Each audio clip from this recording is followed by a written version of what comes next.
all got the ox. We've got a great ox. We got a great ox, and it's been trained and programmed for centuries, okay? Getting the lion loose is what we're here all about. But two-dimensional left brain thinkers don't know the word up. They can't see up. Enclosed in a left brain two-dimensional world where we don't even know that we're trapped in a two-dimensional world. We don't even know we've been trained to think two-dimensionally.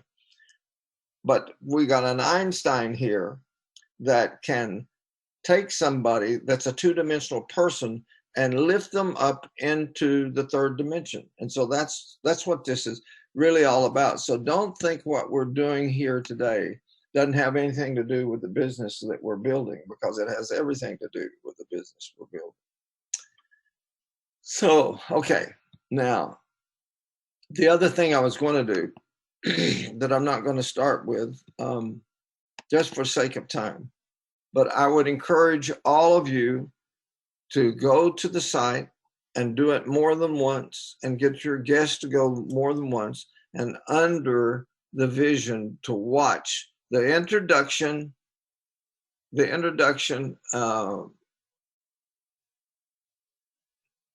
okay, feeling blessed. Link on website says 11 a.m. Eastern start time. People are starting to call me all confused.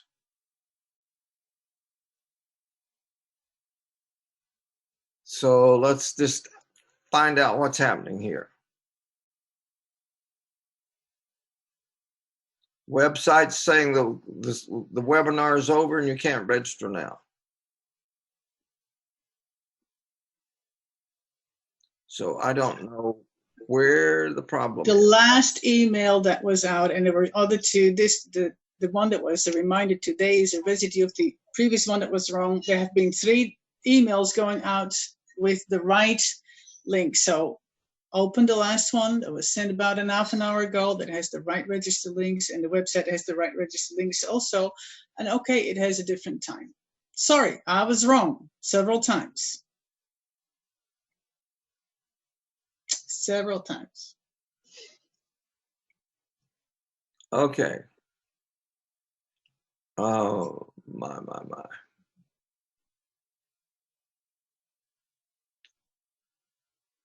The time has always been, and all the emails has always been at 10 a.m. Eastern time.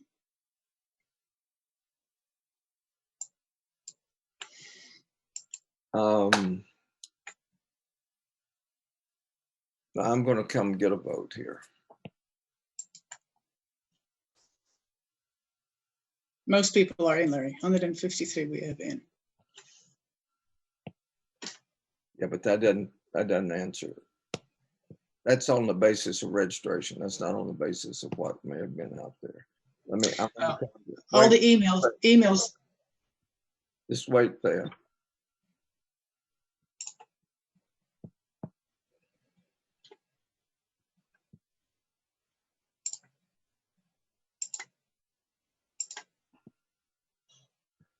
Okay, I need to see hands.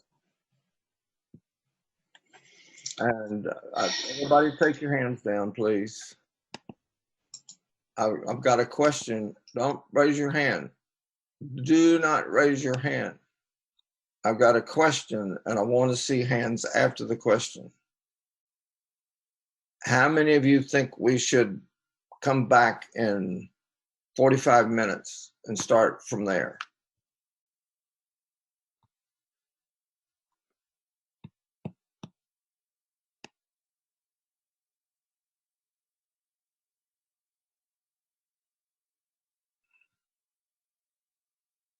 Okay, not very many. So we're going to keep going. And if you've got somebody you can send a note to, how do you want them to send them, Thea? I mean, undoubtedly, these are people who have invited other people, and that's why their hands are up. So let's talk about what's the best way for everybody here to send. Where do they find the last thing that'll get the right thing to send to people? because these are people forwarding that on to people that are not part of our list. All the emails have always been set for 10 a.m., never on 11. So the registration link, everything else apart from the website where hardly everybody looks, I believe, it has always been 10 a.m. So most people are in here. So Okay. All right. Thank you, everybody. We're going to keep going. Okay. So let me pick back up. It's almost impossible for me to tell you how important to every single thing that has to do with our life, your life, this math model, and the way we live our life and the way the heart works, than watching that brief overview of fractals and how the fractal was discovered and what fractals really are. As we get into the whole aspect of the heart, we're going to learn that the entirety of our life is based on the fractal that's inside our heart. It's connected to a word, fractal. What's that word mean to you based off of what's your first experience with that word? That's the fractal. Everything in life is based off heart. Watch over your heart with all diligence, Solomon said, for from it come all the issues of life. So we're not going to go back into that because I've shown it to a lot. But if you've not seen it, you really need to see it, because the discovery of fractals, the only reason we're here, this whole system of being able, Thea to sit in Israel, me to sit here, you to be wherever you are and see each other, would never taken place if it hadn't been for Mandelbrot's discovery of the fractal geometry of nature. And please hear the word geometry. He didn't say mathematics. He said geometry. Guess what? Do you think he's a three-dimensional person? Well, you're going to see how much it is in a minute. But they say it took a maverick mathematician to discover how they work. Centuries. Brilliant people. And then Mandelbrot says, I don't think in formulas. I don't play with formulas. I play with pictures. And that's what I've been doing all my life. And he goes from there and makes the discovery that literally changes the world. And then you have incredible mathematicians that one says, my God, of course, it's obvious. No, it's not obvious. If it's obvious, why haven't you seen it before? If it's so obvious. And then we have Dr. Abramson that says people begin to see forms that were always there, but previously were invisible. How can they always be there and previously be invisible? Because nobody had seen that they were always there to be able to say to other people, it's always there. And so in our discussion last night, I said to the folks that were there, we live in a three-dimensional world. Everything you can see is three-dimensional, but we can't see in three-dimensional world. When we start talking about third dimension compensation, people go, I don't understand it. I can't get it. Amazing. Everything that you see can be measured three ways. That's three different math movements. So that's where we are. Okay, now let's pick up with where we were last week, and we will get started with today's session. And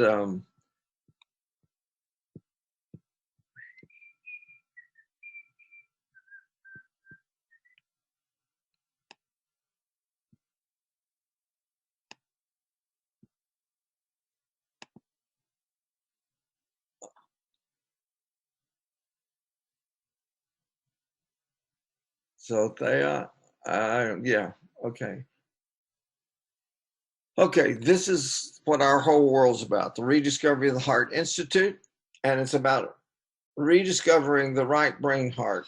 And so you will see and understand the imagery as we go through here. Let me just give you this piece of an introductory, oh, Thea, sorry. So I'll take this one. Sorry. This is an introduction of Larry Napier, okay? Mark Victor Hansen, the Chicken Soup for the Soul series and the 1 Minute Millionaire author. Larry Napier is one of the most brilliant, most articulate men that I have ever known. and the future that he describes will change the world. And then Dr. Alex Lloyd, discoverer of the healing codes and one of our members of the Quantum 3 team, Larry has been my mentor for 20 years, and my life's work is based on Larry's rediscovery of the heart. So that is where we are. That was done, by the way, 12 years ago, because now it's Alex and I have been together now for 32 years. Okay, but let me discuss the Lion's Covenant for just a minute. And this is the way I've started seminars all across North America, done some in Europe, Africa, love being in Israel. But this is the way it has to start. That you're free to disagree with everything that Thea and I say. And if you're free to disagree with everything we say, then we're free to say what we want to say. And we ask you to just stay open. You're not open if you just go, I disagree, I disagree, I disagree. That's not open. You're free to disagree, but you don't have to disagree in a hurry. If you hear something that you don't know, that you've never heard, put it up on a shelf. But I promise you, we're not here to say things you've heard before. There's no reason for us to be here and say what you've heard before. The motivational world is full of repeat, repeat, repeat, repeat, repeat. And there are none of them that are based off what the heart is and how the heart works. Zero. I don't know of any. Okay. And so you're going to see how critical it is to understand what the heart is. Okay.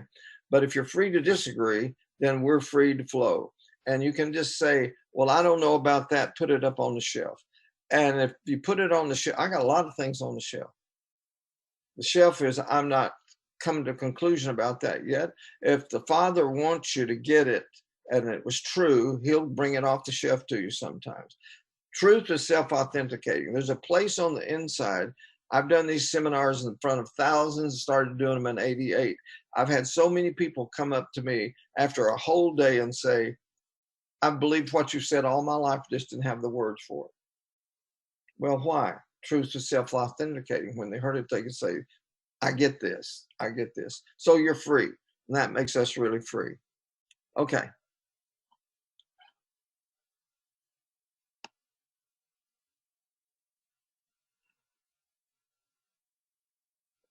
Now, we're going to talk about ancient Hebrew wisdom.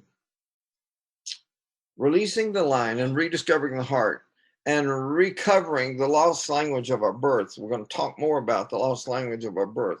Can never be accomplished if we use familiar words defined with the same Western definitions that caused us to lose the meaning in the first place. Meaning, we're going to say a lot about the difference between definitions which the left brain can learn and memorize and make A's on all the exams and not know what the meaning of the word is.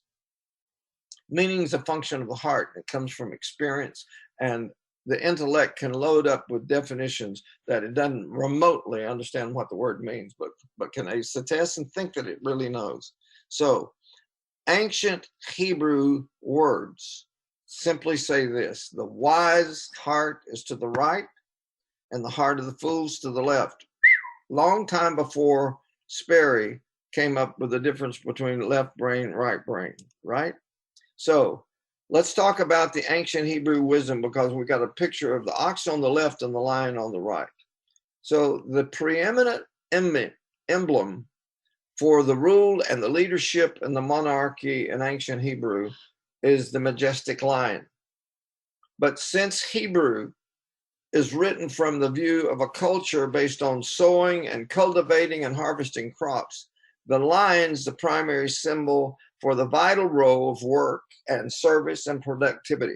God gave us a left and a right. He gave us a soul and a body. He gave us a heart and a spirit, and both are essential for peak performance. So the lion is the symbol of the spirit, heart, inner man, and it's the source of all creativity, leadership, and dominion. Now get this, the lion's king, and he's wild, and he's disruptive of the status quo. It's the lion's nature to look at the world from a different point of view than the ox, which means if there's going to be peace in the kingdom and peak performance, the ox must submit to the lion. And as many of us already discovered, the ox doesn't want to do that.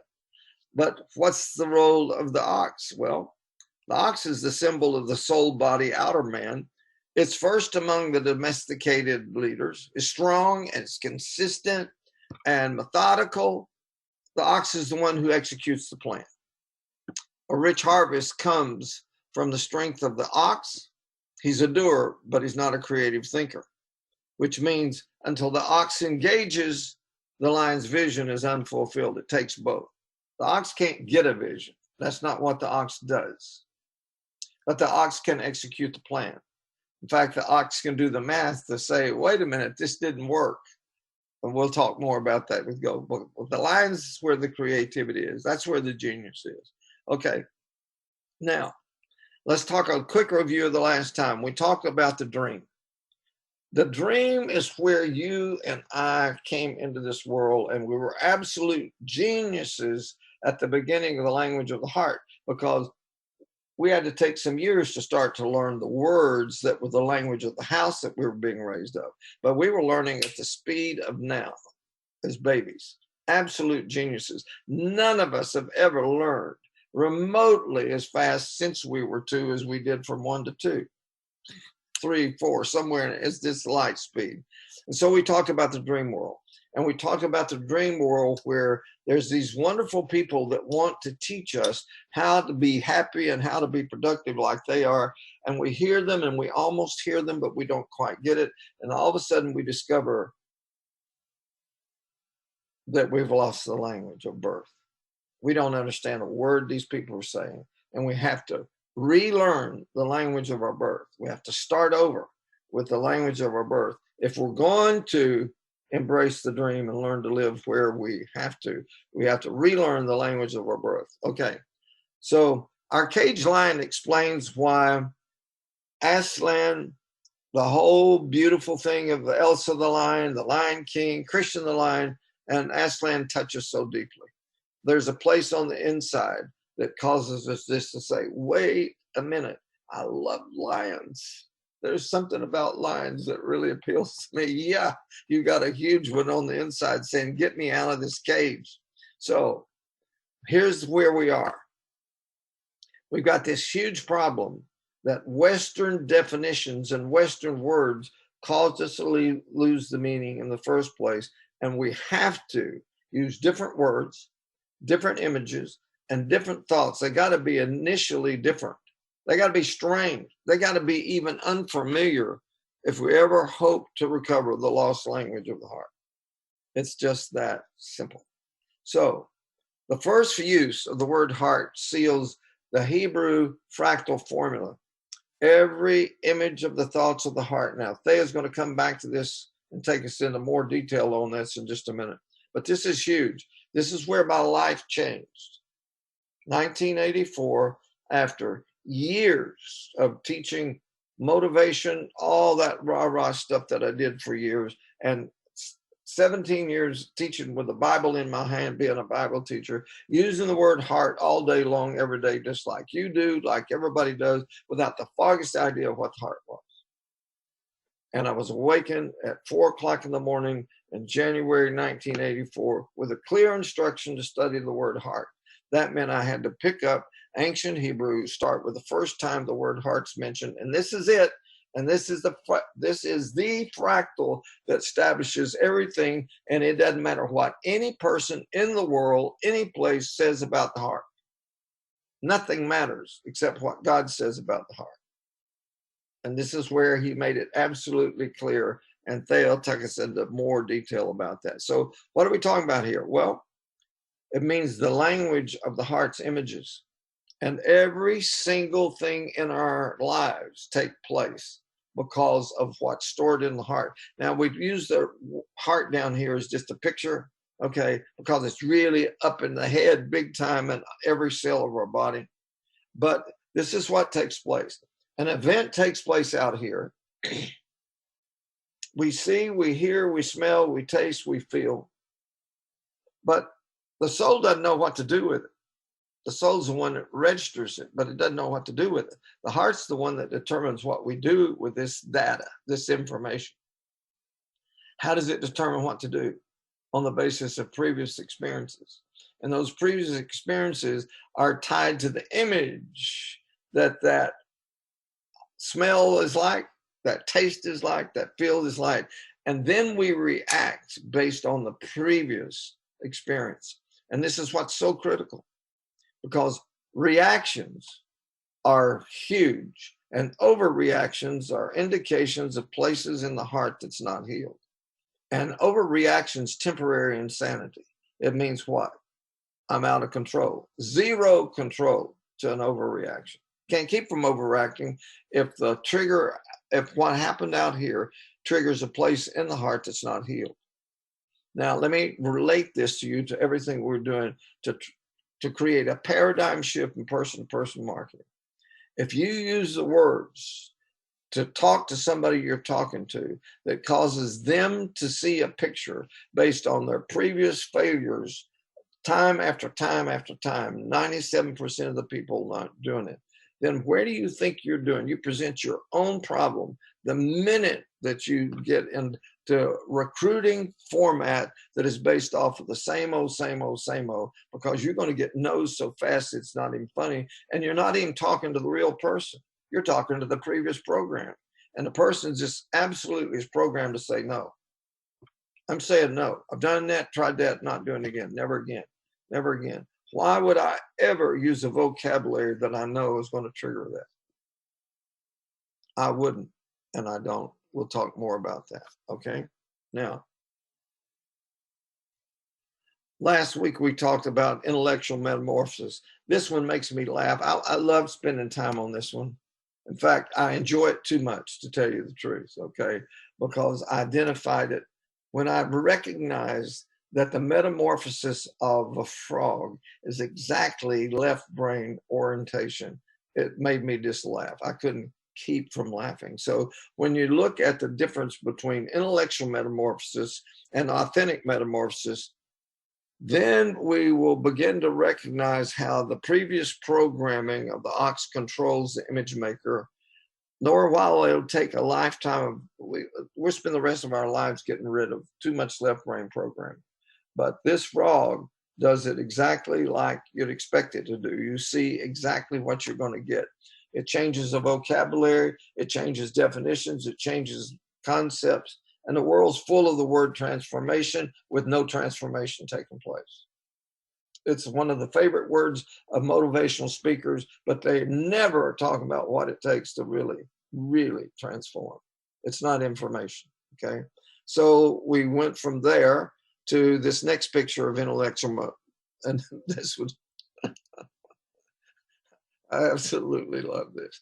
Intellectual metamorphosis takes us from hopping to croaking. It's no way to live. So here's a frog that's letting everybody know how well it did all day long. It's just croaking away, bragging about how well I understand. I got it. I got my PhD in psychology. I can really croak. And I've mentored many, many PhDs in psychology and say, you got to start over. Okay, well, some don't want to, some do. All right. Authentic metamorphosis. Well, this is the one that's wonderful. It changes images, it changes meanings, and it changes performance. Take us back to the other slide for 1 minute there. One more. Look at the difference. Intellectual metamorphosis is where somebody says, wow, we got to really change. So I'm going to say things differently. I get a different vocabulary. I learn the definitions of the new vocabulary. I get new concepts, but I still don't see anything. So let's go to the next one. Look what a difference. Authentic metamorphosis is where the images change, the meanings change, the experience change, and the performance change. And the right brain goes from crawling to rest to a dramatic change to flight. That's what we're all about. If there's no rest, there's no authentic metamorphosis. Okay, so that's part of where we covered last week. And then we got here. We all have to become like little children in order to recover the lost language of our birth, to get to authentic transformation. It only takes place in the cocoon of our hearts. It doesn't take place any place else. So in the beginning, we got to start where ancient Hebrew heart starts. In ancient Hebrew, the first use is the first fractal. Ancient Hebrew declares that every thought comes from an image, and those images are found in the heart. So in the beginning, God created the heavens and the earth. For Rediscover the Heart, we've got two sources. One is ancient Hebrew scripture, and the other is nature. And there is no conflict between. If we have eyes to see, all of creation reveals the heart. So we got to return to the ancient path to rediscover our heart. In the beginning, God, the intensely personal Father, created the heavens and the earth. Julie Andrews sang it beautifully. Let's start at the very beginning, a very good place to start. The beginning, in fact, is the only place to start. The beginning is as far back as it gets. Ancient Hebrew declares, in the beginning, God. No writing of antiquity starts further back or higher up, and there's no contradiction between true science and ancient Hebrew. It's just the opposite. The absolutes of creation are so exact, and I've been doing this for years now, that we can study anything that works and learn new insights about how our hearts work. What's anything? Computers, cell phones, fax machines. Anything works has to be working on the principles that God put in place. And every single thing that works can teach me something about my heart. You wouldn't believe the things I've learned by just paying attention to a machine. Okay, because the principle there is inside here. Okay, so these absolutes of nature are just everywhere. From macrocosm to microcosm, we find mirror images of our heart. Nature is exploding. We're here because the exploding is taking place in nature. With scientific marvels like what? Fractals, holograms, cellular memories, neurology, quantum physics, nanotechnology. Each new breakthrough uncovers another small section of the path revealed from the beginning in ancient Hebrew. The two primary sources are united in a stunning harmony that requires the same fractal source. How could ancient Hebrew and creation match if they didn't have the same source? One is a storehouse of words that creates images, and the other is a museum of images that illustrate the words. There's no point in which ancient Hebrew and science point in a different direction than ancient Hebrew. Together, they're bookends, and the union is incredible. The most important words, excuse me, in the sacred script from human design point of view is our subject word heart. Not the label, the reality. As we will discover, nothing is more important than the condition of our heart. Since we lost the meaning of the word heart, every use of the word, get this, since we lost the meaning, every word suffers from the loss.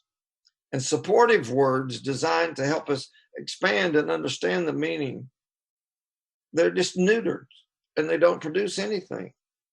So the author of the script introduces our subject word with stunning clarity, profound simplicity, and eternal significance. The key to the mastery of life is found here and nowhere else. If we miss the revelation of the first use, we'll continue to stumble in the darkness of human theory. Our schools, our organizations, and religious institutions will continue to limp along fundamentally unaware of the authentic human potential movement. Human potential movement. Boy, there's no new doors. It's either the heart or it's nothing. So it all comes from rediscovering the heart. What is the heart? Where is the heart? What language does it speak? How do we get there? What's its purpose? No matter where you've been, no matter what you've done, no matter how dissatisfied you are with life, if we start where the answers are found, we can begin a lifetime of growth where life starts over every morning. I love it. get up every morning and say, it's new. This is new, great hope, new. The lies are replaced with the truth, and we begin to recognize who we are and why we're here. So here's hoping we're all ready to start over. It begins with the problem that requires the solution. So Thea's I'm going to go get something for my throat. I'll be back, but Thea's going to take you on an incredible journey of what the heart's really all about.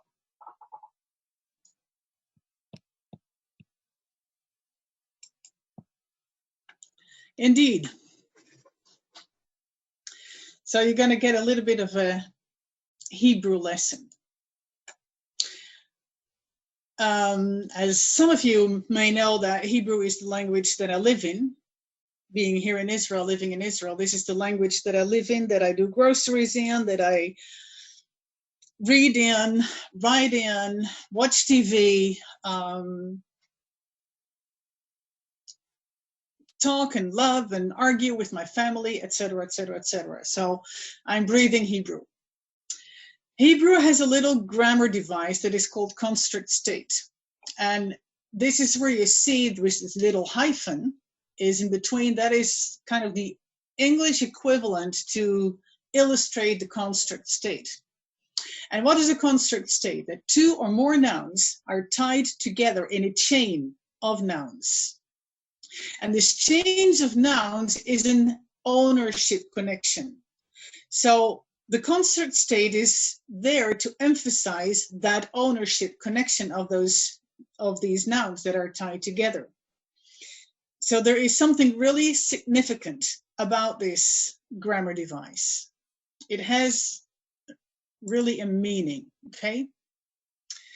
The last noun in the chain is the absolute. It is the subject of the chain, and all the nouns before the subject are pointing to the subject and add to the meaning of the subject, okay?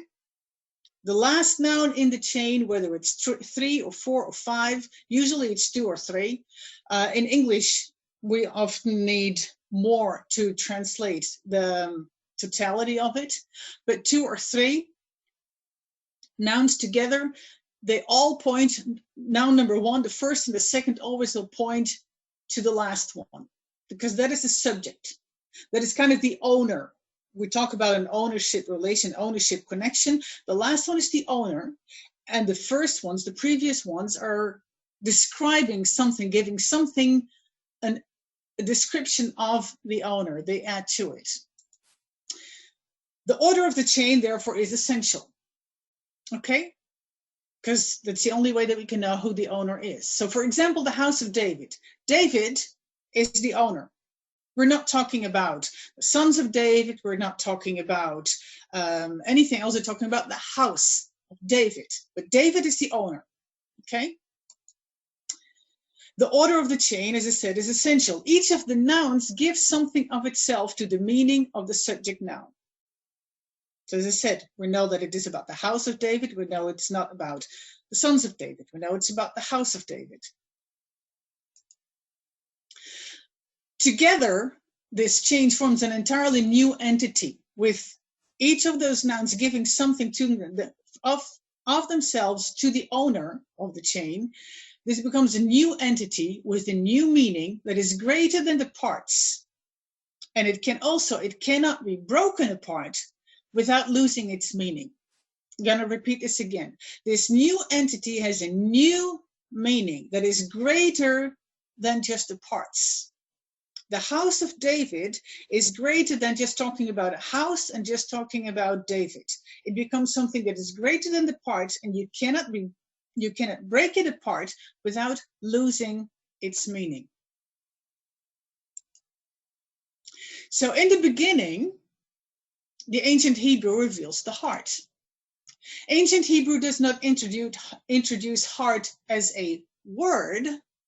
Ancient Hebrew introduces heart as a trinity.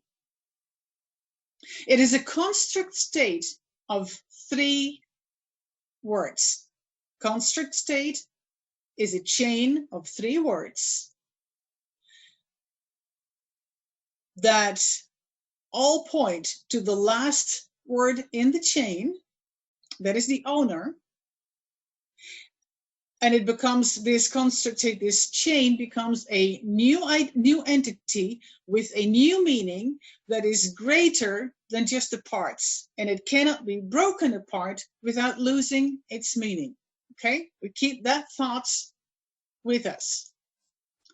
So ancient Hebrew declares this Trinity, the images of the thoughts of the heart. You see, this is one entire chain of words. The images of the thoughts of the heart. The heart is here described as a functional whole. So the heart is the last noun, is the owner of the chain. The images and the thoughts add something to that meaning. That what are we talking about the heart? They're talking about the function of the heart. The images of the thoughts of the heart, image and thoughts describe how the heart functions. But as I said, the order is important. It starts with images. What kind of images? The images of the thoughts. What images of the thoughts? Where is it happening? It's the heart. It's the heart that is thinking. If you would go it back and you would translate it as something that the heart does, you would start with the heart is thinking in images. The thoughts, the images of the thoughts of the heart is thinking in images. It describes how the heart functions. It thinks in images. So that first use of the word heart seals the Hebrew fractal formula. Last time we talked about fractals in a more detailed way. That always a fractal is something that is a formula, the first formula that repeats itself over and over and over again. What do we mean with that? When we read in the ancient Hebrew about the heart, we always have to bear in mind, in the heart, we always have to keep in our thoughts that when ancient Hebrew talks about the heart, it talks about the images of the thoughts of the heart. Now the whole question is, what are they? What is the content of it? But the heart is always, its heart thinks in images. Every time that ancient Hebrew speaks about the heart, mentions about the heart, that is always what we have to keep in mind. We cannot break it apart without losing its function. We cannot say, well, the heart sometimes thinks in images. And sometimes it doesn't think in images. Sometimes it doesn't think, it only feels. No, the heart thinks in images, and with that also come feelings. So the ancient Hebrew connects image, thoughts, hearts into one new reality. The images of the thoughts of the heart, the images over here, the images and the thoughts, they point to the heart. And here's what you see, what happens. There is a thought, but there is also an image connected to it. This is how the heart functions. The language of the heart is visual images, and it starts right at the beginning.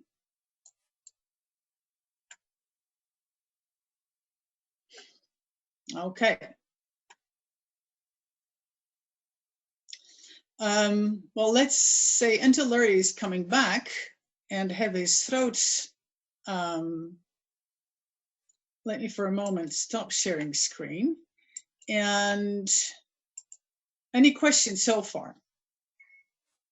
Apart from, besides this is recorded as well, well, it may be, but that doesn't mean that we're going to make it available. And basically, all these meetings are going to be live only. Hi, Larry. Good to have you back. Well, I can tell you that I was just telling my wife I was getting some tea to try to get my throat clear.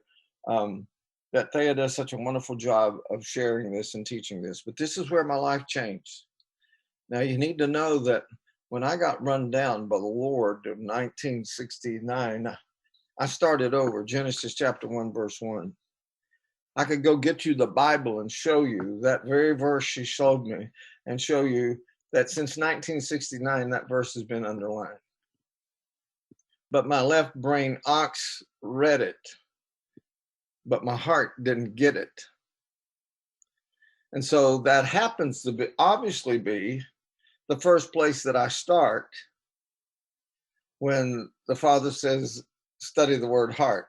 So I'm going to go the first time the word heart shows up.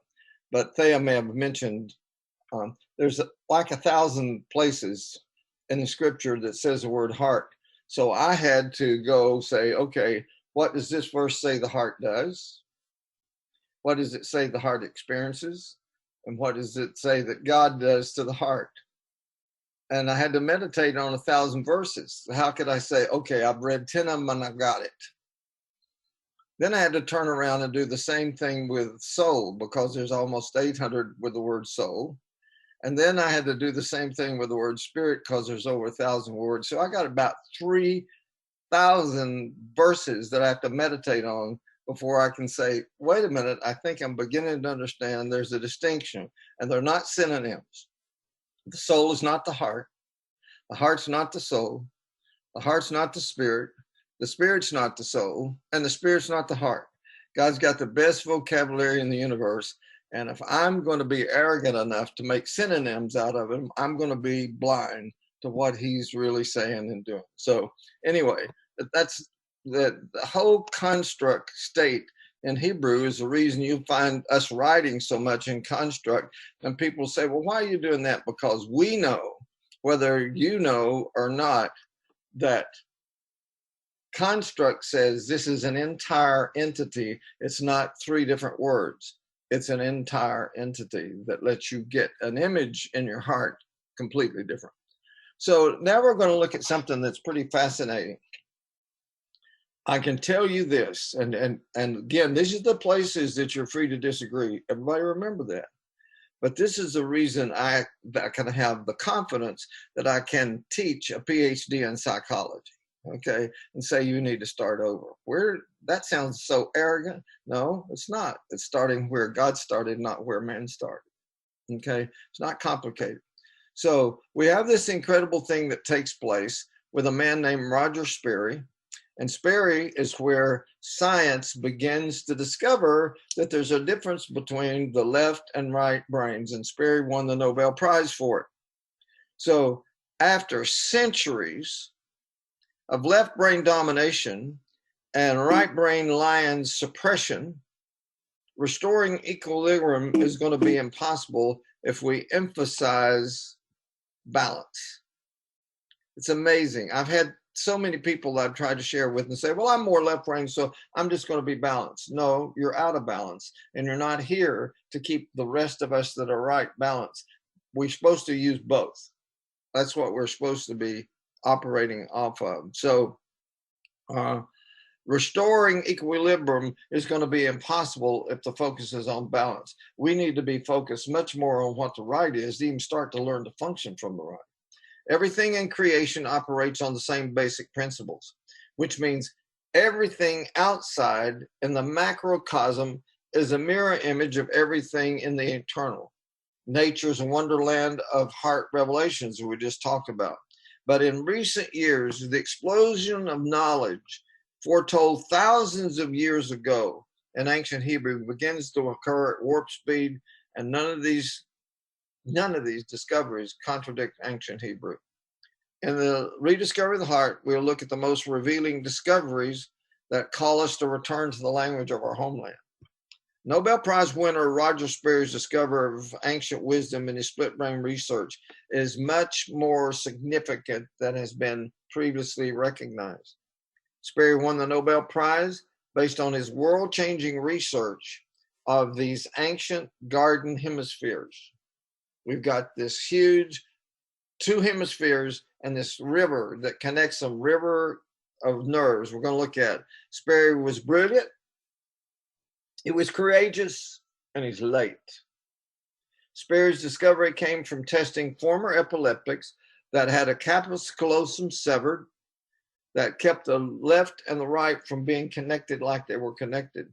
And the purpose of it was to stop electrical seizures in epileptics. That's where the whole thing happened. So Sperry used an ingenious set of tests to discover that the right brain can know and absolutely know what it cannot verbalize. And this is a fact that left brain oxen with vested interests absolutely refuse to believe. So there's an amazing thing.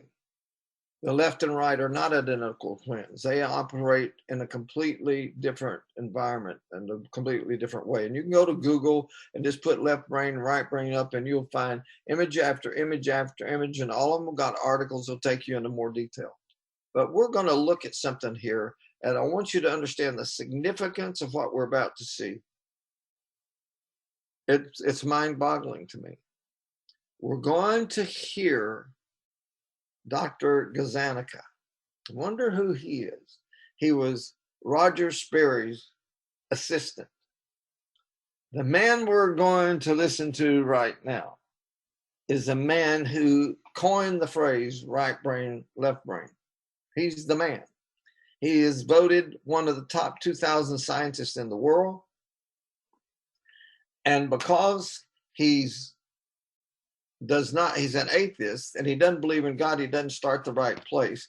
And in spite of everything that he knows and understands about left and right, he comes to an absolutely wrong conclusion about who's running the show.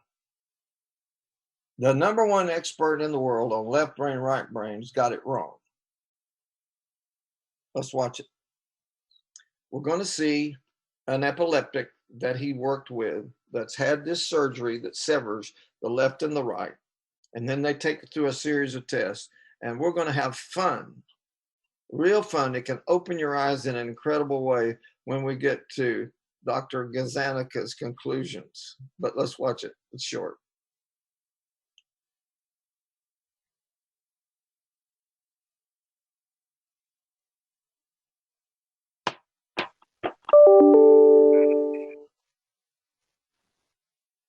This time, instead of naming the word, I want you to point to the word. Again, Joe sees two words simultaneously. Bell goes to his non-speaking right brain. Music to his speaking left brain. When asked to point to a picture of what he saw, he chooses Bell. But when asked why... Yeah, why'd you pick that one? Music. Music? And when asked to explain... It was music and Bell, and it was a few minutes ago, last time I heard any music was coming from the bells out here, banging away. So the bell's outside here? So, good enough answer to me. What's extraordinary is that Joe's speaking left brain concocts a plausible story of why he pointed to Bell, even when some of the other pictures more obviously represent music. Gazzaniga believes this determination to find cause and effect, this desire to explain, is the left hemisphere's most marvelous property. One of the unique things of the human brain is this need to interpret why two events occurred. What was the antecedent of this? What caused this? And if you can imagine that a species like us that has that little chip in its brain that asks those questions is going to survive rather well, because it's going to figure out more about the nature of the world than a species that doesn't have that. Okay, Joe, I want you to keep your hand... But as I was about to discover, the right brain has a very useful survival skill all its own. What do you think will happen here? So for you, we're doing a live experiment. Never done it before. The experiment involves the 16th century Italian painter Arcimboldo, who made faces out of fruit, flowers, meat, even books. From other research, there's reason to believe that the ability to recognize faces is located exclusively in the right hemisphere. So Mike wondered if Arcimboldo's paintings would look different to each of Joe's two brains. So will his left hemisphere say, I saw a potato, I didn't see a face? And will his right hemisphere say, I saw the face, and not comment on the fact it was made out of a potato? You're going to see a figure followed by a choice of two words. This works. It'll be terrific, but we'll see. So here it is, live. Okay? The first painting goes to the right hemisphere.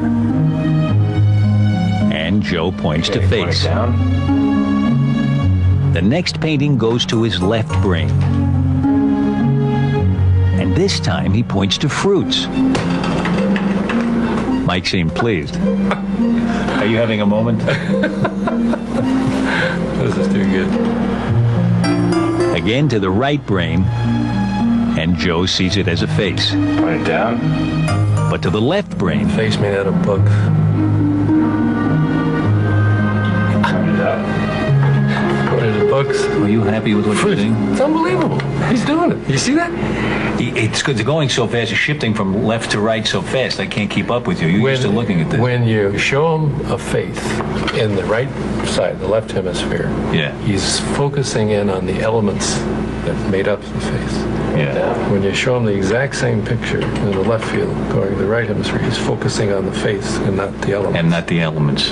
If you came down from another planet and you saw faces and vegetables, you might not think there was much of a difference among them, but the brain seems to be made up in a certain way to say faces are very different from other objects. That's right. And one side of the brain specializes in faces. huh? Exactly right. Exactly right. It is an adaptation that we have to detect upright faces. It's a very important. You can imagine in an evolutionary time that all of a sudden you have the ability to detect quickly an upright face. You want to read the expression on that face. You want to know if it's friend or foe. You want to have a set of questions about that face.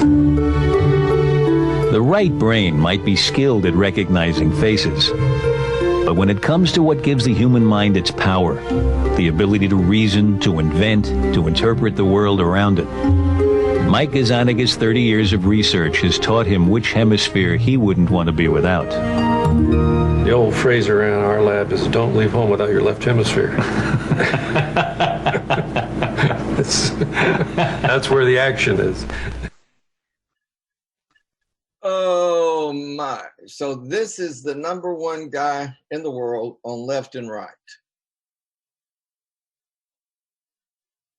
Watch over your heart with all diligence, for from it comes all the issues of life. The heart of the wise is to the right, the heart of a fool is to the left. What you just had was a left brain genius explaining why the left is most important. And he explained it with absolute foolishness. Not a little foolishness, absolute foolishness. So let me ask you, because I know all of you are geniuses. I know it. We know you're a genius, okay? Doesn't mean we're smart all the time, but we're geniuses. God didn't create anything but geniuses.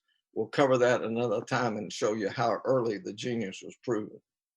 But guess what this guy does? They take the pictures of Archimboldo. Can you put that up there, please?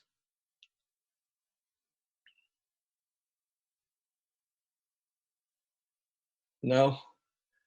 Okay.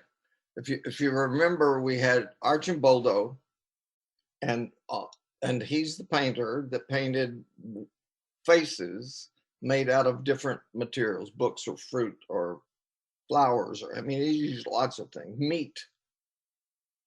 He painted faces.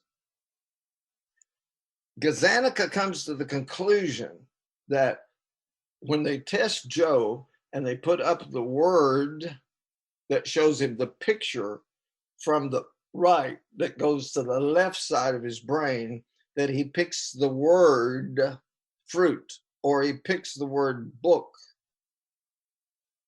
because that's what the left does. When it goes the other way, from left to right, he sees faces.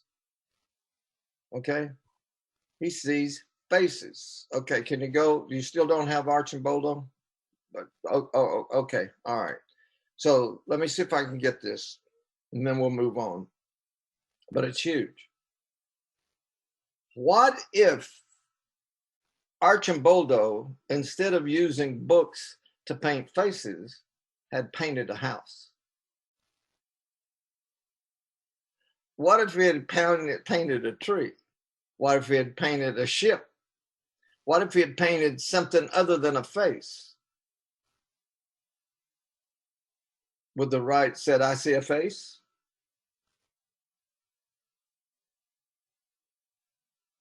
No, the right wouldn't have said anything because it can't say anything, but it would choose.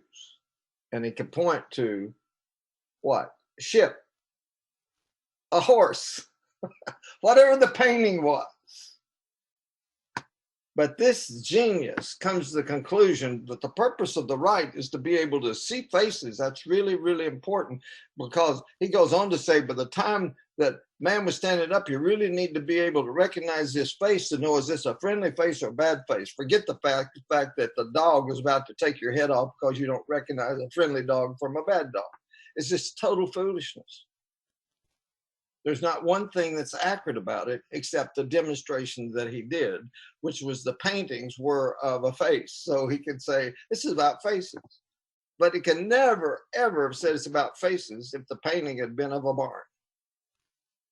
And then he makes the ultimate foolish statement. There's one that's more important than the other. Guess what the left brain ox scientist says, which is most important? Which? The left. Don't leave home without the left. It's where all the action is. False. All the action initiates from the right. All of it. Watch over your heart. Why is the heart is to the right? All the action is from the right. The reason I do what I do is what's inside my heart. The reason you do what you do is because of what's in your heart. And that's based off the images that the heart sees, that the left doesn't even recognize is taking place. Amazing. It's like, I've said this so many times, it's like the man does not recognize that nobody could safely drive from their home to the office to work on left brain research unless the heart was doing the driving, because nobody can drive safely unless you drive with your heart. And your heart's doing what?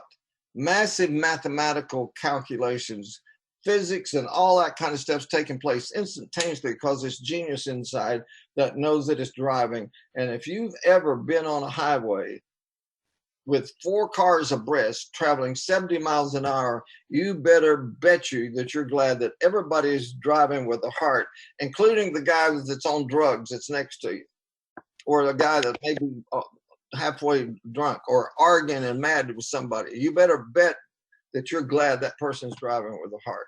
So here's the number one guy, but because he didn't start with ancient Hebrew, he didn't start with what Thea just said, the images of the thoughts of the heart. He thinks the left's in control. Of course, a left brain scientist would, but we know better. Okay, let's go on. Now, I would summarize that, but for the sake of time, we're just going to move on here to a really, really important place. We're going to talk about the difference about the imagination. We're going to talk about the imagination and the common view of the word imagination. The ox's view of the imagination has 2 limited uses. The negative use is this is not real. It's just imagine. And the positive use is the creative process. But listen to this, it's amazing. When a subject word no longer produces the intended experience, the meaning of the entire vocabulary disappears. On this journey that we're on together, we're going to find word after word that requires transformation in order to communicate its original meaning. We got so many words that we can't really use like they are because they're contaminated. A word reduced to a left brain definition forms a contaminated image in the heart, or no discernible image at all. This makes recovering the genuine meaning even more difficult. Thea just illustrated our code word, yatsar. It's a powerful example. The word imagination has been stripped of its inherent power by 2 common definitions. It's just your imagination was one of the first phrases we were taught as a child and that we taught our children. The first definition is that which is not real. This isn't real. Well, so how is it that as adults that we can accept that everything in our life is based off of something that's not real? That's a big no. The previous programming of our hearts won't let us believe that everything's based off of our imagination. The second definition defines the creative process. We were also taught from childhood, just use your imagination. What a contradiction. The second is as positive as the first is negative. It's a prime example of verbal insanity. No wonder we're so confused. And even more perplexing, these two opposing definitions can both be true. Well, how is it possible? Because neither definition reveals the meaning of Yatsar in ancient Hebrew. When we know the definition and we don't know the meaning, the experience, contradictions appear everywhere. Just ask anybody that's lost in a maze. Better yet, let's discover the meanings and leave the masses of confusion and the wilderness of definitions behind forever. The meaning of imagination in Hebrew is image maker. Oh my, we just change everything. When we don't know the definition, when we know the definition, but we don't know the meaning, confusion and contradictions appear everywhere. So let's look at this. Let the word imagination become a new trigger to your heart. Learn when you're about to use the word imagination, think and even say image maker. We say image maker. We don't say imagination.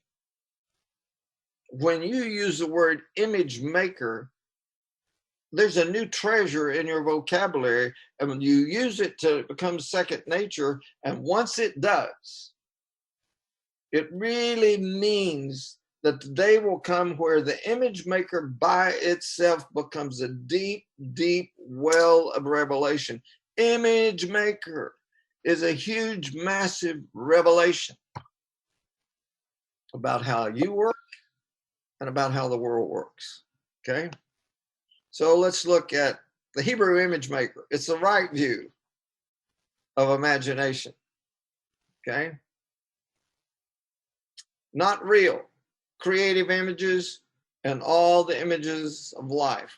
By replacing the word imagination with the image maker, our understanding takes a quantum leap, totally faithful to the authentic meaning of Yatsar.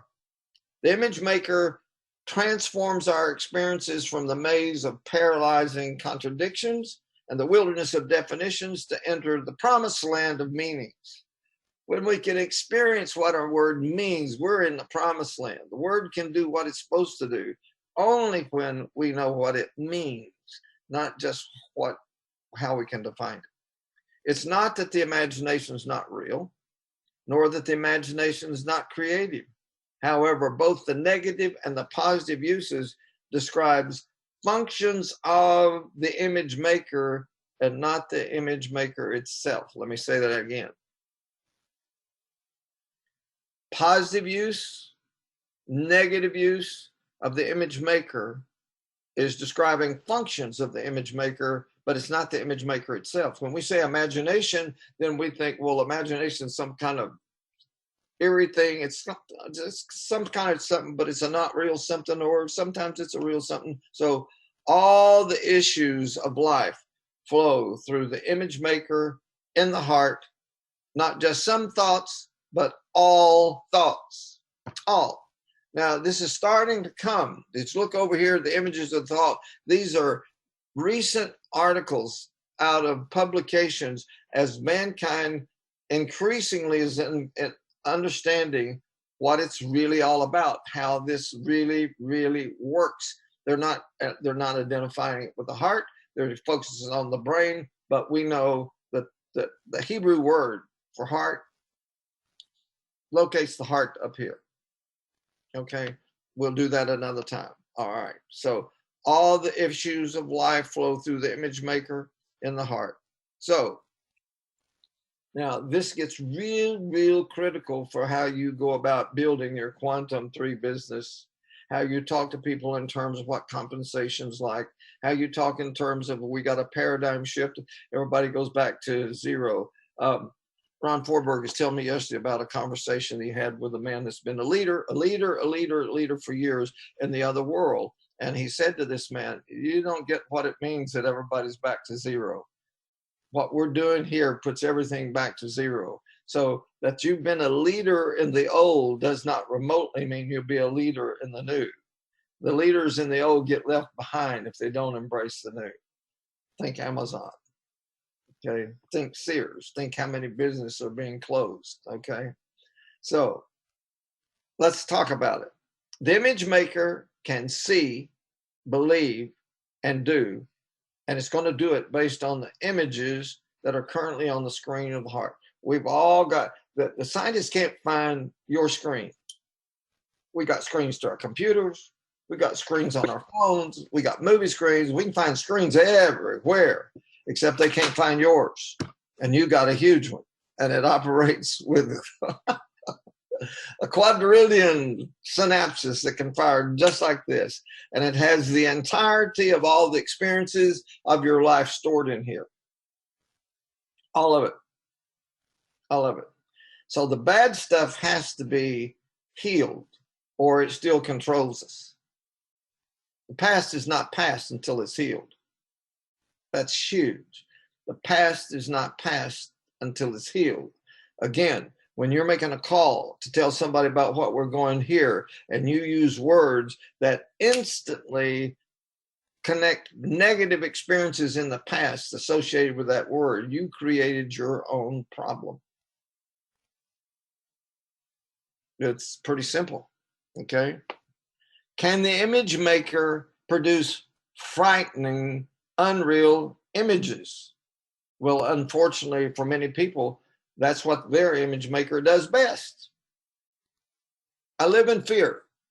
I wake up in the morning depressed. Why? You went to bed with no positive images. You wake up in the morning with no positive images, and you wonder, why am I not excited about life? Passion only occurs when you wake up in the morning with images that are exciting images about what the future can be, not what the current status is. The current status absolutely will keep us locked in the wrong place, looking at the wrong things. I'm not saying we don't look at the problem, but the ox can never solve the problem. The lion's got to say, okay, what's the solution to this problem? And the creative side kicks in. Okay. So until the true nature of the image maker is rediscovered and reprogrammed by the new realities, there's no way to stop the fractal iteration, repeating of the negative images sealed on the heart. They're going to keep doing over and over and over and over and over and over.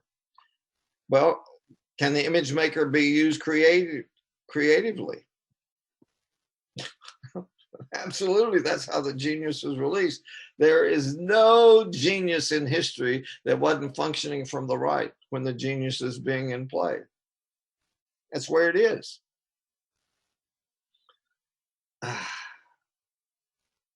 The image maker is in control of all the issues of life.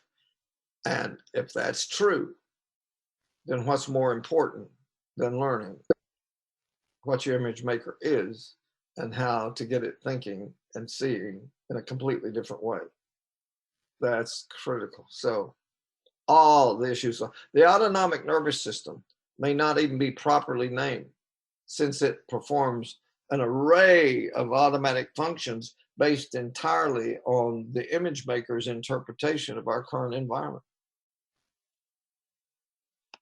It's huge, huge deal. So let's look how this works. The image maker automatically and instantaneously interprets the meanings of all the current data that's coming from the exterior through the soul body sensory receptors. The interpretation takes place at the speed of now, as the incoming data is connected to images previously stored in the heart's massive database. This means, now get this, that we will feel in the current situation what we felt during the previous experience that's been selected to interpret the current input. Oh my. Why do we do what we do? Let me read it again.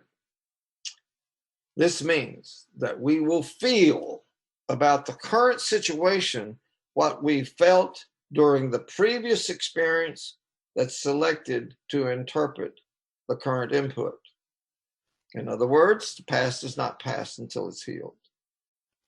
On the other hand, positive images that the heart already believes need to be dominating the screen of the image maker in the now in order to achieve peak performance. In our next two sections, we're going to learn how two acknowledged geniuses got it, one from nature, one from science, the other from nature and ancient Hebrew. But the image maker controls all the issues of life, all of them. Masters never picture themselves failing. If they did, they would fail. Now, I don't know if Charlie's here. Charlie's a great golfer.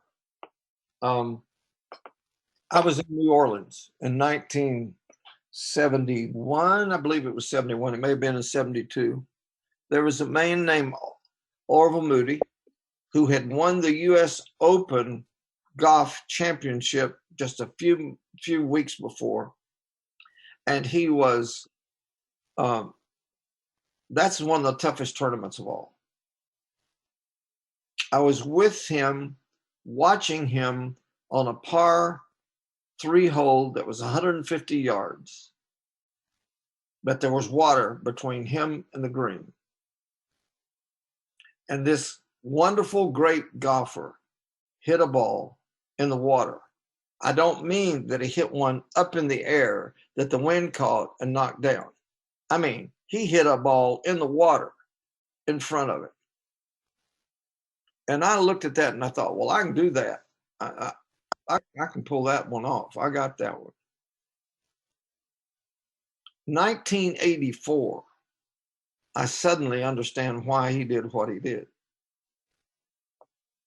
Somewhere in his backswing, someplace back here, something happened that interrupted his current image, and he got an image of the water. And the instant he got an image of the water, has anybody got it? The instant he had the picture of the water, guess what the target of his heart is? The water. And the muscles respond exactly like the heart said, respond. This is where it is. It's amazing. And it happens in life all the time. Why do we do what we do? We do what we do based on previous programming. That's it.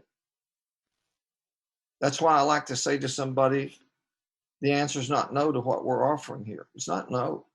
I must have not said it right if you're saying no. Okay? But if I've used words that cause them to think it is what they've experienced that's so negative in the past, then I've created my own problem that I have to overcome. Okay. Masters never picture themselves failing. If they did, they would fail. Okay. So let's talk. Here's the key question. This has to do with you, me, and why we're here as far as the quantum solution. Why did God give you an image maker? He gave you an image maker so you could see what can't be seen in order to do what can't be done. I've talked a lot before about Edison.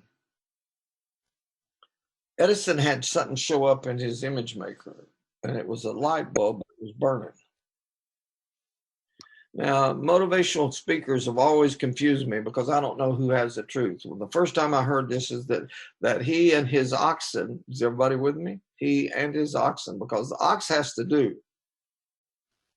I'm here, Thea's here, you're here because our oxen got up and we said,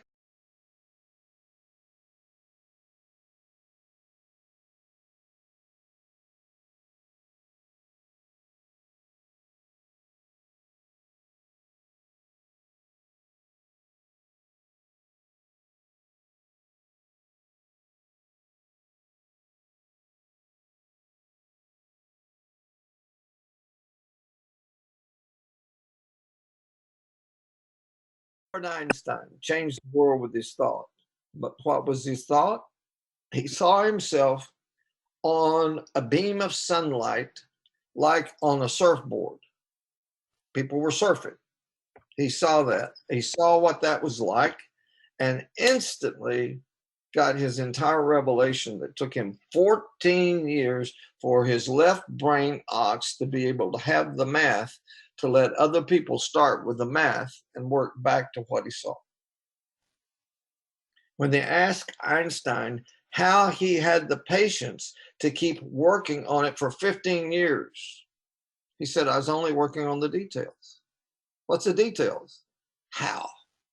What I saw comes into being because I've already seen it. And it never left. His passion in the morning was because he saw, and he's still working on the details. He didn't get discouraged because when he woke up in the morning, he still had what he saw. And he keeps working on it. People that don't see don't wake up motivated. Lazy people have no images that's got them excited. Depressed people have nothing but the depressing images. Hearts have to change or there is no change. Transformation takes place in the heart or it doesn't take place. Trying harder. Deming's number one thing is say, stop trying harder.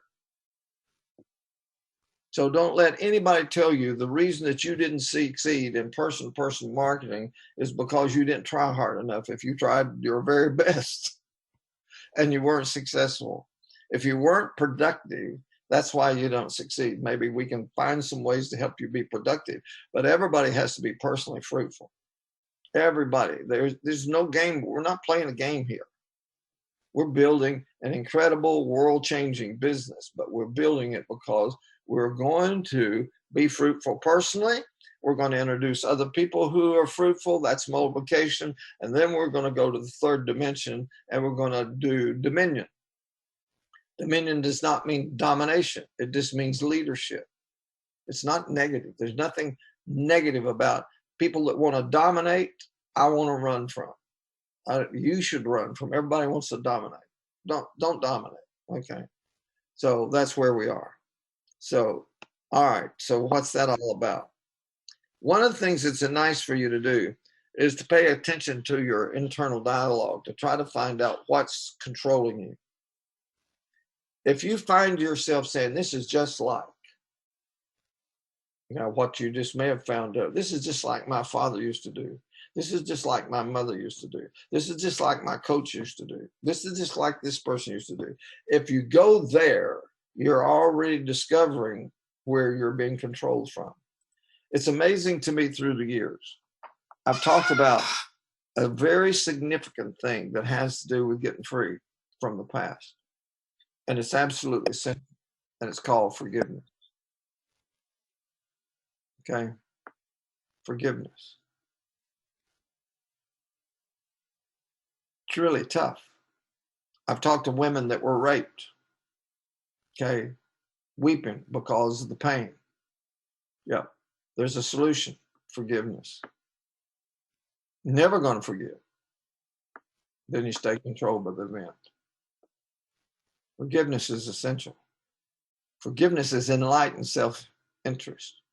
So I've had people say to me, I'm never forgiven my dad, and he's been dead 10 years. I said, well, he still controls your life. No, he's dead. No. He's dead, but he still controls your life because you're never forgiving. And therefore, every single event out here that looks like, smells like, tastes like, feels like, or sounds like something that can trigger that negative experience with dad, bam, it's activated that fast. Thea, why don't you share right quick about the experience of the teacher and the student that she had. Okay, that's really a good one.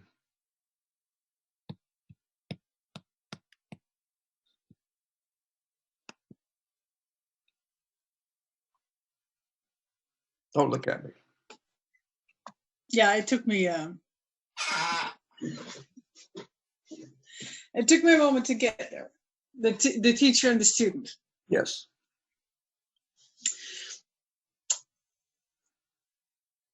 good friend of mine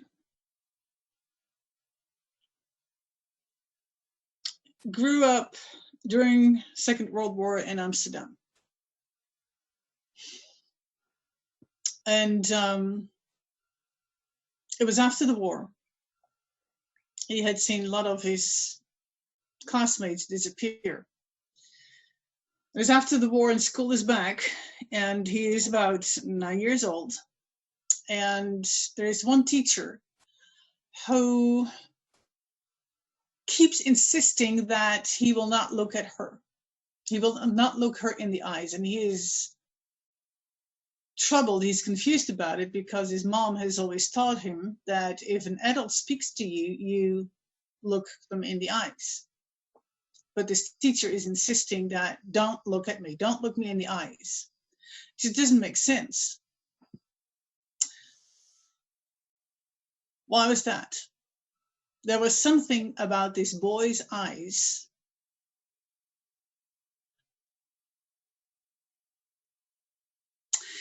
that reminded her of the SS officer in the camp that she had been in, that she had survived. Those were eyes that were greatly feared. Those were eyes that you would never want to rest on you, because that could mean instant death. Every time that this little boy looked into her eyes, she automatically and instantaneously would forget that this is a little boy in her classroom and that she's the teacher. Her heart takes her instantaneously, automatically, instantaneously, at the speed of now, takes her back to the concentration camp where she's so scared of those eyes. Does she intellectually know that this is just a 9-year-old boy and he can do her no harm? Absolutely. But to the heart, it is raw experience, reality, every time, over and over again. I've had so many times in seminars that I talk about forgiveness and talk about I was wrong. We talked about I was wrong last week. And seeing people get free so fast it wasn't even funny. Many times it'd be a phone call to somebody that they'd go at lunch break and say, I really need to ask your forgiveness because I was wrong. Forgiving somebody that did something wrong to you is a little bit tougher. But the recognition that you have to get behind the face and find out what was going on there. Sometime I'll tell you the most just horrific situation. I did a seminar in Arizona, and a woman came up to me at the break because of this whole thing about forgiveness and said, my husband and I are going to have your lunch. And I said, I can't do that because I'm here just to meet everybody. It's my only chance to get to meet people.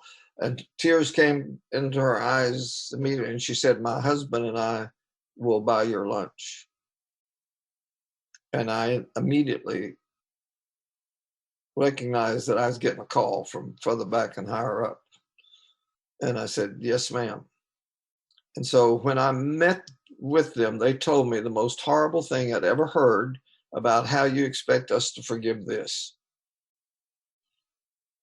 But when we talked through, they got to a place of forgiveness about something that was just absolute murder of a daughter, their only daughter, horrific murder. How do you forgive it?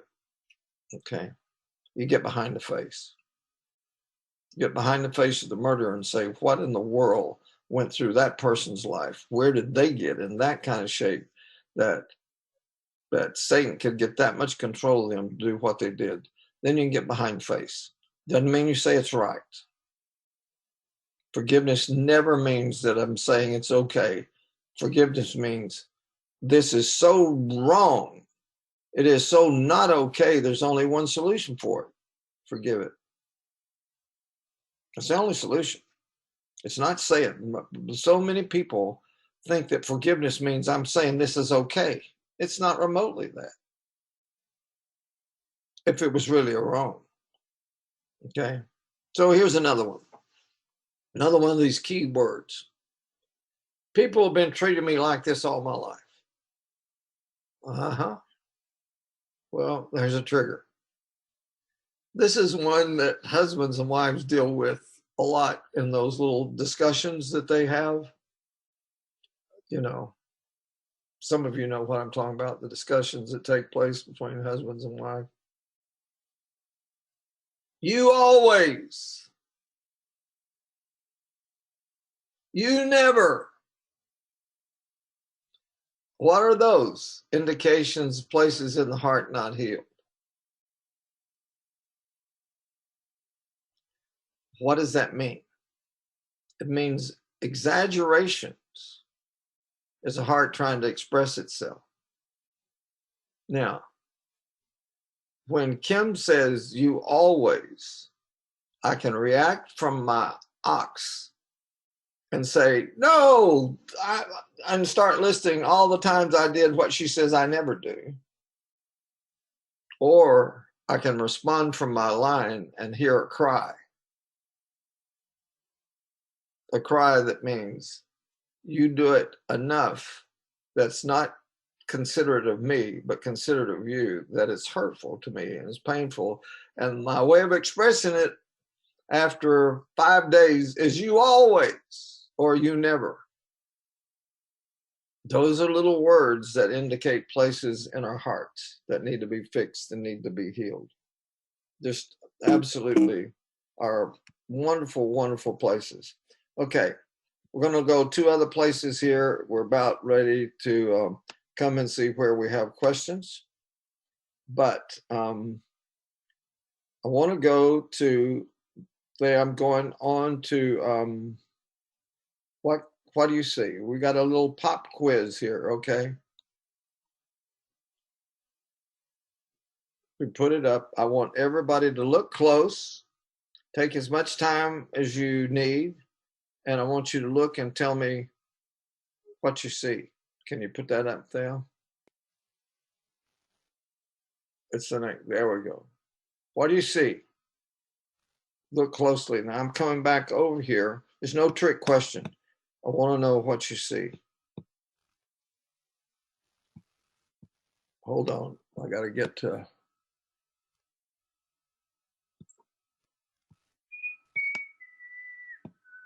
I'm not asking for anybody to raise their hand right now. So get them down because you're going to miss it.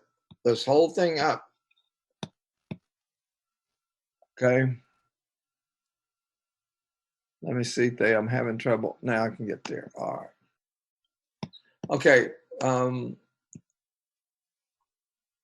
Here's the question that I have. How many of you see a total of how many? 4, 8, 11? Is that 11? I thought I had 12 there. Okay. How many see 4? 4 is 8, 3, 11. How many of you see 11 corn seed? Can I see your hands? Everybody that sees 11 corn seed, let me see your hands.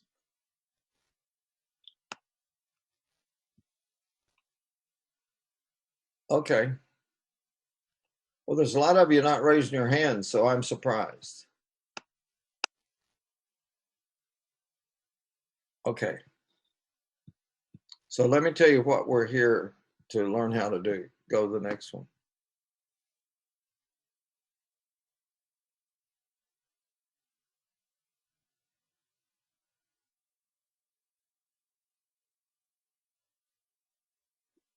Does everybody get it?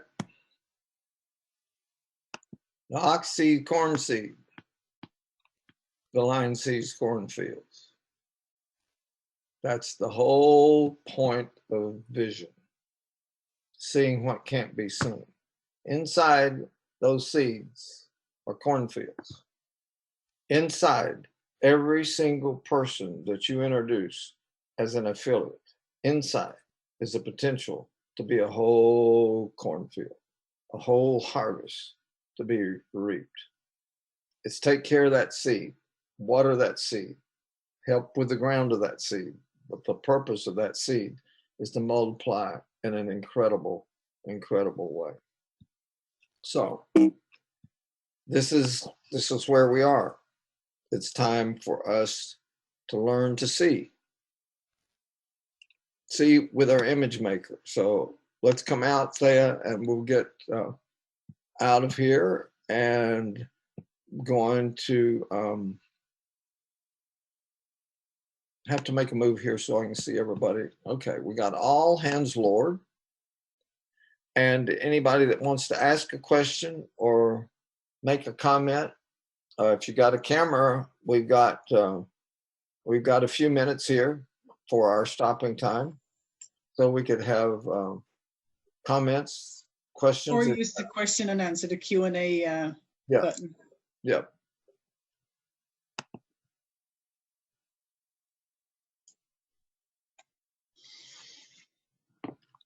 Orlando says incredible. Okay, we will be doing, Mike, we'll be getting into much more detail of body, soul, spirit, heart, all that, and other insights. The syllabus is loaded. I mean, there's over 60 insights in here, and we have to be careful about what we're doing. I do want to say this, and then invite others of you to come in here and make whatever statement you want. I think because of what's happened in our nation, that we need to do this every Saturday. People are stuck at home, and this is a great place to introduce people to what we're doing here. It's a great place for you to invite guests, particularly affiliates. You can say to somebody, if you become an affiliate, not talking about, again, we've said, what's the maximum amount of money that somebody has to come out of pocket with to be able to participate? And we're saying $50 out of pocket. Well, this seminar, people paid $500 for this seminar. What we have up now, and that's there with all kinds of recordings, is $150. So this is to be doing this and not be charging. It's a wonderful place, but it will allow us to build and to grow. And I can tell you that one of the things that I've not said that I should have said is this. I need this material more than anybody I know. I need it. That's been a big shock to people to hear me say that. But the more that we see and recognize that what the right is like, what the previous programming and the heart's all about, the more we recognize how much we need these insights. I literally run, I'm just telling you, Larry runs from any teacher that's going to teach me about these kind of issues that thinks he's going to teach me what he doesn't need because he's got it. I run from it. Because I know I've got a left brain ox strutting as a peacock. I know exactly what it is.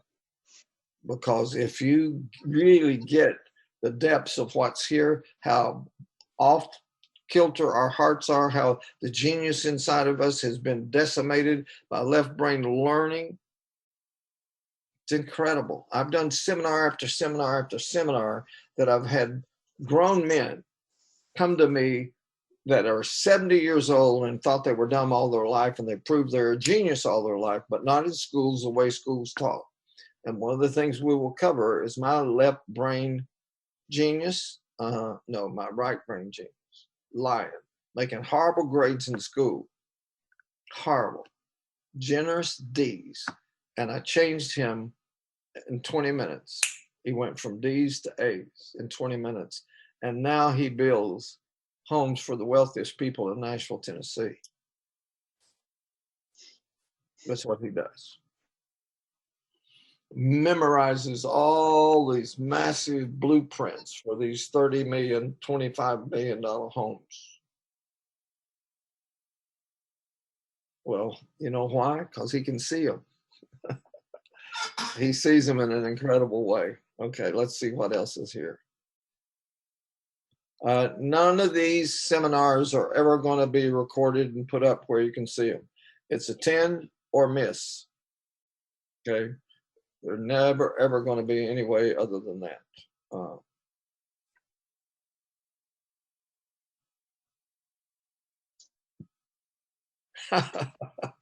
Mike says, I saw 7 kernels of corn with the potential to grow 11 ears of corn. He says 11 kernels. Oh, 11.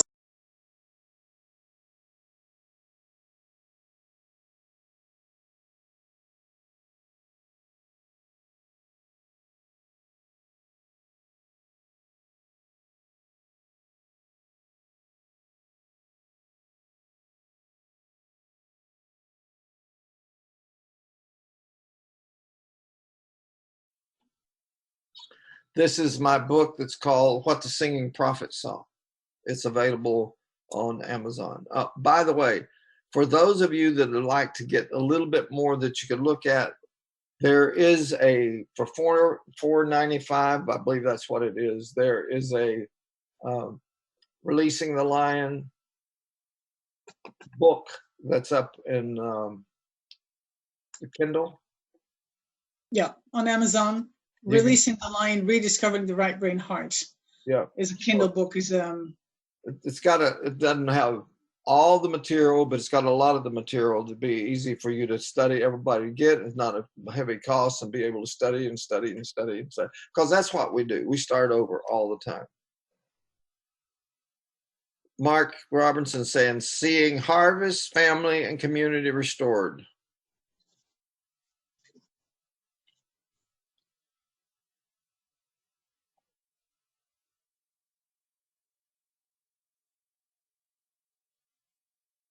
There's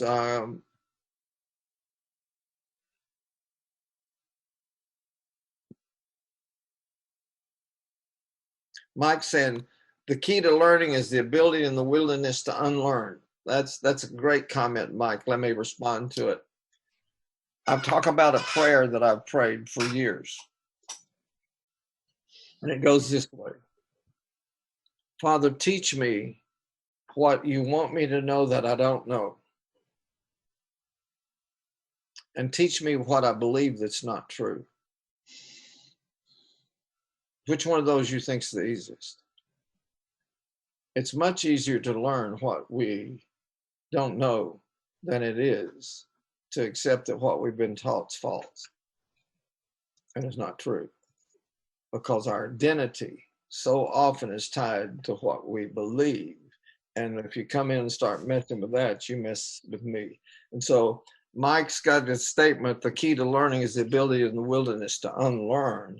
In the dream, Mike, when you look in the front of the dream, there's this statement that says, all growth is reduction.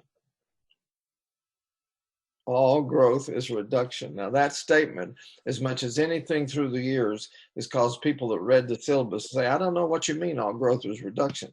Well, it's getting rid of wrong left brain ox learning and starting over. Starting over, starting over, starting over, starting over. So that's wonderful. Great comment. Okay, anybody else?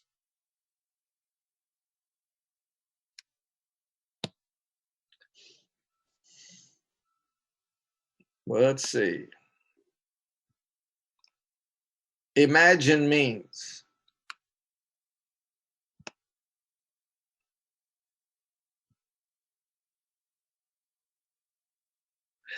I am a genius.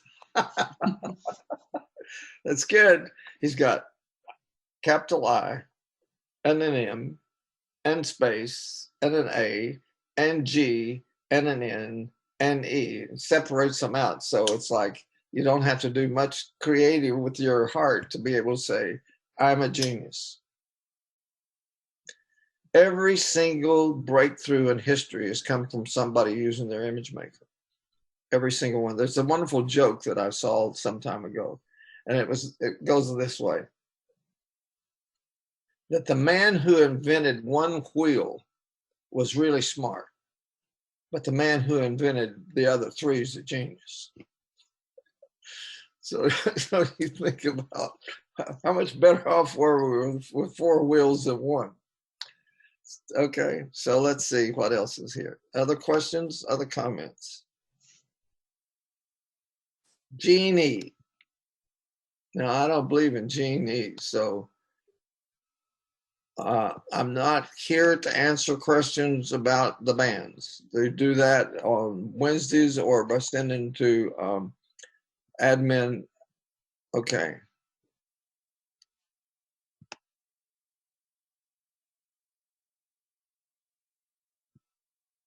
All right, everybody. What's the Hebrew, this right here, Hebrew inscription? You want to tell them, Thea? Pronounce that for them and then tell them what. Why not? Aseret Hadibrot. Say it. Aseret Hadibrot. It would, you would know it as being the 10 Commandments or the 10 sayings. Yep. That is what it says. And I have it here to remind me that I can't keep it. It's not here to remind me to keep it. It's here to remind me that I can't. We'll explain that another time, okay? All right, everybody. Thank you. I don't know how many of you are really picking up on how much this has to do with everything we're doing, but I promise you it has to do with everything we're doing. Wouldn't be here if it wasn't for this at all. So everybody have a wonderful, wonderful day. Appreciate all the effort, all that you're doing. And I really am pretty clear that I want to do this every week because it can be really valuable and help all of us learn, grow together, and be a great place to bring people in to say, here's a gift. Become an affiliate for $50 and here's a gift. You not only learn your life of what you can do, it's a great place to bring prospects as well. So everybody have a great rest of the day. Thea? There is a comment from Debbie. She's saying that she has missed the first one. We'll be repeating. Well, this is going to be an ongoing thing, and we will come to things from different perspectives and different ways and be repeating things in just from a slightly different angle. So just stay with us. We will keep covering this material.